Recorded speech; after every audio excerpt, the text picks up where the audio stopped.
നമ്മുടെ സെപ്റ്റി tank system damage ആണ്, തകരാറാണ് എന്ന് നമുക്ക് മനസ്സിലാക്കി കഴിഞ്ഞിട്ടുണ്ടെങ്കിൽ നമ്മൾ ആദ്യം ചെയ്യേണ്ടത് നമ്മുടെ സെപ്റ്റി ടാങ്കിന്റെ ആണോ പ്രോബ്ലം അതോ അതിന്റെ ഓവർഫ്ലോ ടാങ്കിനാണോ പ്രോബ്ലം എന്നാണ് ആദ്യം നമ്മൾ ഫൈൻഡ് ഔട്ട് ചെയ്യുന്നത്.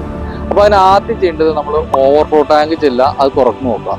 അപ്പൊ അത് തുറന്നു നോക്കുമ്പോൾ ഓവർഫ്ലോ ടാങ്കിൽ മിക്കവാറും മണ്ണ് നിറഞ്ഞിട്ട് ആയിരിക്കും ഈ പ്രോബ്ലം വരാറ്.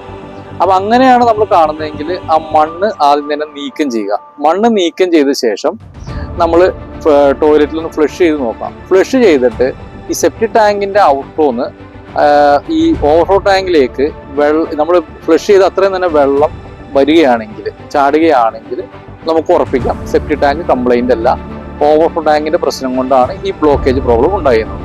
ഇനിയിപ്പോൾ നമ്മൾ മറിച്ച് ഓവർഫ്ലോ ടാങ്കിലെ മണ്ണ് മാറ്റിയ ശേഷം അല്ലെങ്കിൽ സ്ലെഡ്ജ് നീക്കം ചെയ്ത ശേഷം നമ്മൾ ടോയ്ലറ്റിൽ ഫ്ലഷ് ചെയ്യുമ്പോൾ സെപ്റ്റി ടാങ്കിൽ നിന്ന് വെള്ളം ഇങ്ങോട്ട് ചാടുന്നില്ല, അല്ലെങ്കിൽ ചാടുന്ന വെള്ളത്തിന്റെ അളവ് വളരെ കുറവാണെങ്കിൽ നമുക്ക് ഉറപ്പിക്കാം സെപ്റ്റി ടാങ്കിന്റെ ഉള്ളിലും ബ്ലോക്കേജ് പ്രോബ്ലം ഉണ്ടെന്നുള്ളത്. അങ്ങനെ വന്നു കഴിഞ്ഞിട്ടുണ്ടെങ്കിൽ നമ്മൾ ഈ ഓവർഫ്ലോ ടാങ്കിൽ ആ സ്ലെഡ്ജ് അല്ലെങ്കിൽ മണ്ണ് വീണെടുക്കുന്നതൊക്കെ നമ്മൾ റിമൂവ് ചെയ്യുക.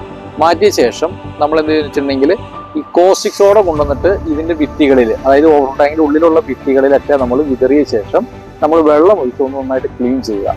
അപ്പൊ അതിലെന്തെങ്കിലും ഇതൊക്കെ കൊഴുപ്പൊക്കെ ഉണ്ടെങ്കിൽ അതൊക്കെ ആ അലിഞ്ഞ് പോയിട്ടുണ്ടാവും, ക്ലീനായി പോയിട്ടുണ്ടാവും.